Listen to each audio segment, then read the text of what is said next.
Hello, কেমন আছো সবাই?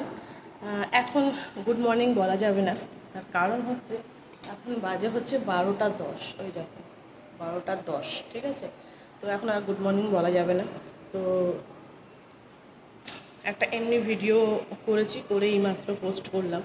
আর এটা অবশ্য কালকের জন্য রাখবো। তো সকাল থেকে উঠে টিফিন করেছি, বর খেয়ে কাজে গেছে, আর ছেলে গেছে হচ্ছে ওর বন্ধুর সাথে একটু বেরিয়েছে, কিছু বই কিনবে ওর বন্ধু, সেই জন্য। তো ছেলে বেরিয়ে গেছে, ঘরে এই মুহূর্তে রয়েছি আমি একা, রান্না বান্না করছি। রান্না বলতে ভাত হয়নি, ডাল করেছি, চিংড়ি মাছ দিয়ে পুঁই শাক করেছি, আর কাতলা মাছ বসিয়েছি, আর ভাতটাই পরে বসাবো।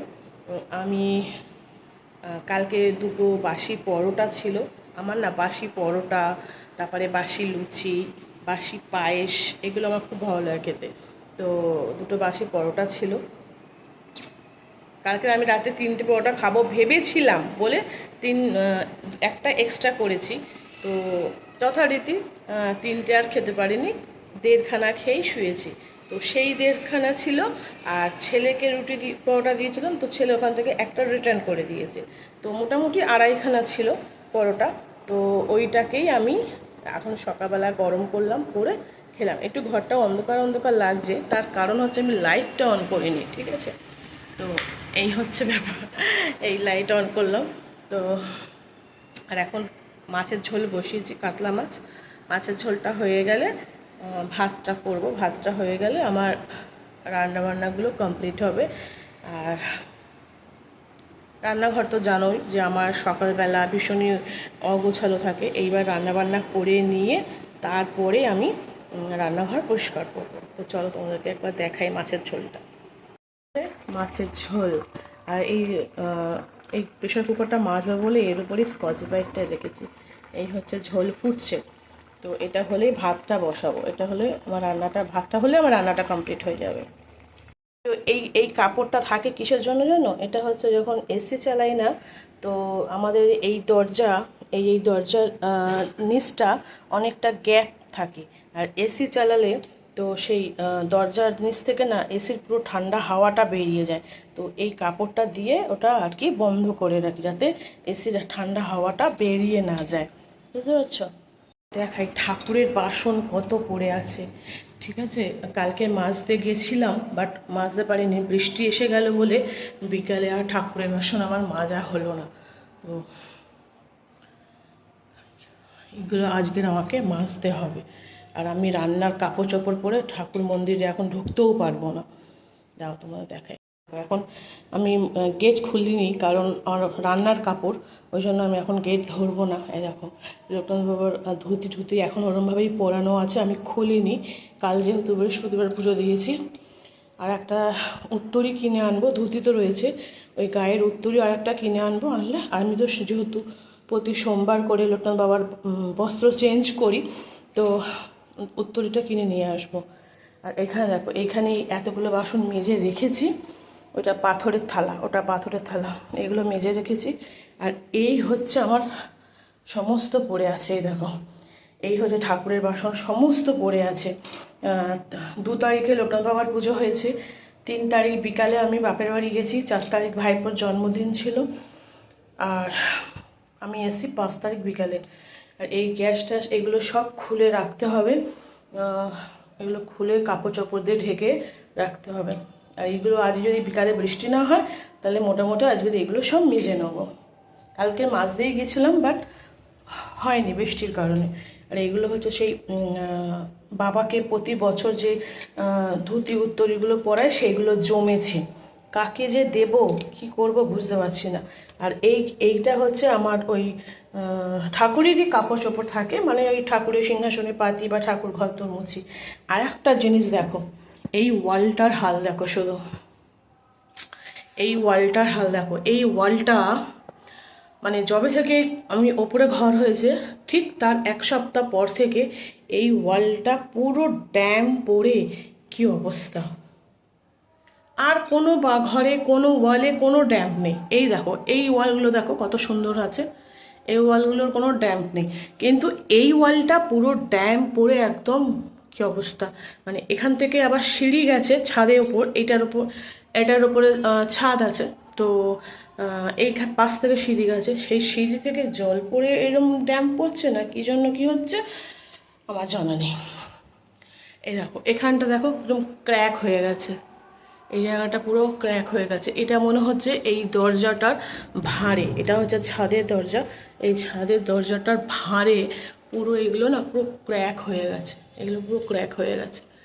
এই দেখো এগুলোকে ঠিক করতে হবে আপাতত। আর এগুলো সব পুজোর দিনে সমস্ত জামা কাপড় পরা হয়েছে, সেগুলো কাঁচা জামা কাপড় এগুলো ধুয়ে আর এখানটাতেই রেখেছি, এগুলো বিকালবেলা গোছাবো। আর কিছু আছে খাটের নিচে যেগুলো মানে পুজোর দিনে পরা হয়েছে, সেগুলো আর কি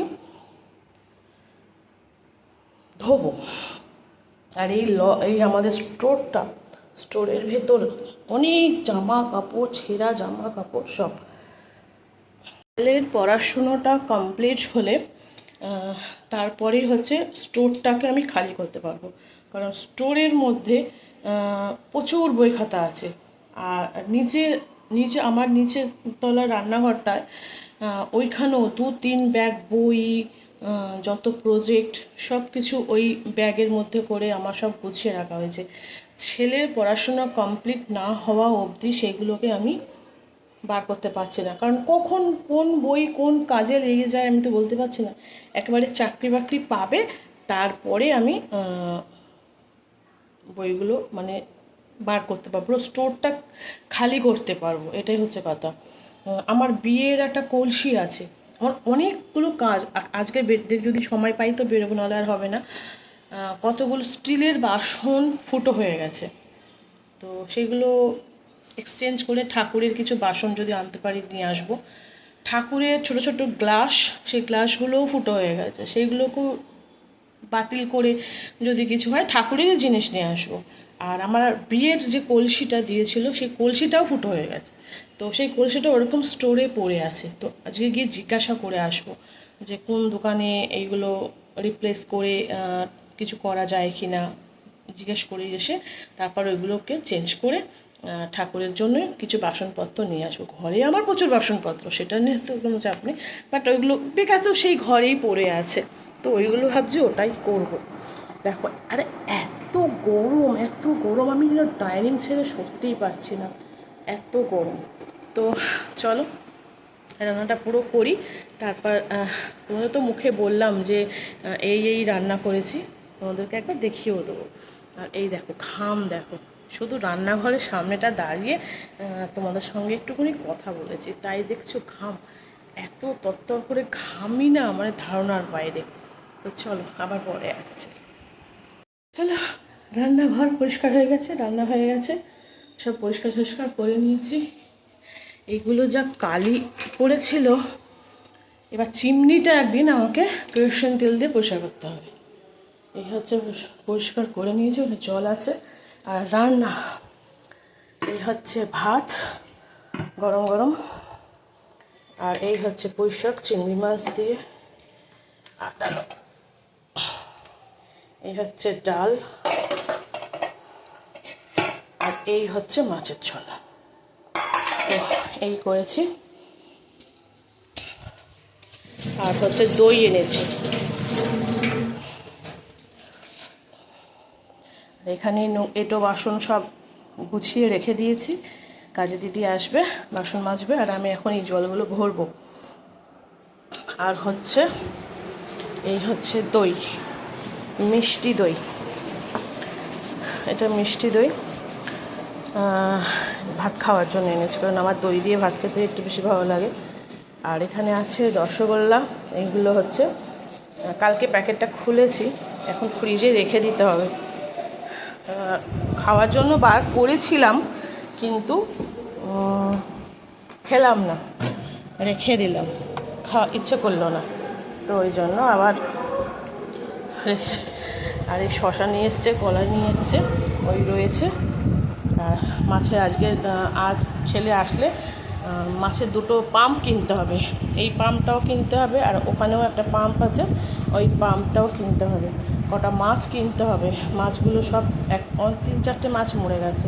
আর এই শার্কগুলো দেখেছো, দেখো শার্কগুলো যেন দেখে মনে হচ্ছে কি দেশি ট্যাংরা মাছ, পুরো ট্যাংরা মাছের মতো লাগছে। তো এই হচ্ছে পাম্প চলছে, কিন্তু বোঝা যাচ্ছে না, আস্তে আস্তে পাম্প চলছে। তো এই চলো জল ভরে নিই, পাম্পে জল তুলেছে, জল পড়ছে পাম্পে। তো চলো, আজ আবার ঝলমলে রোদ উঠেছে। কালকে বৃষ্টির জন্য আমি ঠাকুরের বাসনগুলোকে মাজতে পারলাম না। তো চলো করে নিই, খাওয়া জলগুলো ভরে ফ্রিজে রাখি, কারণ যা গরম, বাপরে বাপ, ঠান্ডা জল ছাড়া মরে যাবো আমি। তো চলো অল্প করে একটু ঠাকুরের বাসন কটা ধুয়ে নিই। এই বাসন কটা ধুয়ে আরও আছে, আজকে সব হবে না, ঠাকুরের বাসন ধোবো। আর ছাদটার কি অবস্থা, কি নোংরা হয়েছে। জামা কাপড়গুলো তুলে তারপরে হচ্ছে ছাদটা একটু ঝাড় যদি দিতে পারি দেবো, নাহলে কাল দেবো। ছাদটা ঝাড় দিয়ে জামা প্যান্টগুলো তুলে নিই, কি নোংরা হয়েছে। পুজো তো সব খেয়েছে, আর প্রসাদ খেয়েছে, আর পাতাগুলো এখানে সেখানে ফেলে রেখেছে, সেইগুলো একটু ঝাড় দিতে হবে।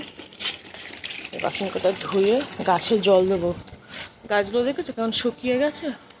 কালকের ব্যাঙের মাথা বৃষ্টি হলোও না, কিচ্ছুও না, আর আমার গাছে জলটাও ভালো করে পড়লো না।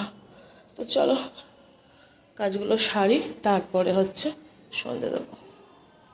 ছাদ পরিষ্কার করা হয়ে গেছে, একটু হালকা করে ঝাড় দিয়ে দিয়েছি, আর হালকা বাসন মেজে নিয়েছি। কালকের এই উপরের ছাদটা একটু করবো, মানে ঝাড় দেবো। গাছের গোড়ায় নোংরা হয়ে আছে, দেখবে তারাও দেখাই, মানে নোংরা মানে ওই আগাছা হয়েছিল, তো সেই আগাছাগুলো আজকে পরিষ্কার করেছি। তো এটা কালকে ঝাড় দেবো। এইমাত্র গাছে জল দিলাম, তো এই যে সব আগাছাগুলো পরিষ্কার করে এখানেই রেখে দিয়েছি, এগুলো কালকে ঝাড় দেবো।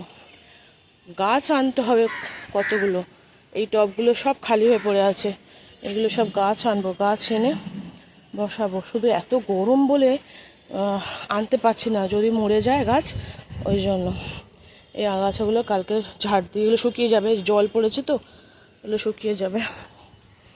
আর এবার চলো আমি এবার সন্ধে দেবো, আর তারাও এবারে সন্ধে দেবো, আর হচ্ছে গীতা পড়বো একটু। অনেক দিন গীতা পড়া হয়নি, 27 নম্বর শ্লোক পর্যন্ত পড়ে আমি রেখে দিয়েছি। এবারে গীতা পড়বো, সন্ধে দেবো। ফ্যান চালিয়েছি, এত গরম পারা যাচ্ছে না, লাইট ফাইট সব অফ রয়েছে। উফ কি গরম, বিরক্তিকর লাগছে, বিরক্তিকর। তো চলো গীতাটা পড়ে নিই, তারপর একটু ধুনো টুনো দেবো। সন্ধেবেলা অনেক কাজ আছে। ঠাকুর ঘরে এসছি প্রায় আমি 6টার সময়, 6টা না, ঠাকুর ঘরে এসছি তখন বাজে হচ্ছে 6:45, এখন বাজে হচ্ছে 6:30 বাজতে যায়, এতক্ষণ ধরে এখানে। তো চলো সন্ধ্যের গীতাটা পড়ে নিই। কালকে শনিবার, কালকে হনুমান চালিসা পড়তে হবে, আর হনুমান চালিসা পড়লে অনেক দিন এই লোকনাথ বাবার পুজো উপলক্ষে প্রায় 1 সপ্তাহ মতো আমার হনুমান চালিসা পড়া হয়নি। আর শনিবার মন্দিরে পুজোও দিতে যাব, আর হনুমান চালিসাটাও পড়বো। তো চলো পরে চা সন্ধে দিয়ে চা নিয়ে তবে আবার আসছি।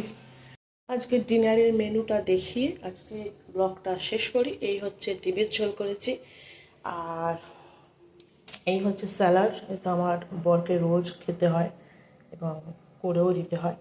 আর দাঁড়াও দেখাচ্ছি, এই হচ্ছে রুটি। তো আজকের মেনু হচ্ছে এই, আর এখানে আছে হচ্ছে সন্দেশ। তো এই হচ্ছে মেনু। তো চলো সবাই ভালো থেকো, সুস্থ থেকো, আর অবশ্যই পাশে থেকো। এই ব্লগটা শেষ করলাম। চলো টাটা, দেখা হচ্ছে অন্য একটা নতুন ব্লগে। আর এখন মুখ দেখালাম না, চলো ব্যাক ক্যামেরা করি, তোমাদের ব্লগটা শেষ করছি। টাটা।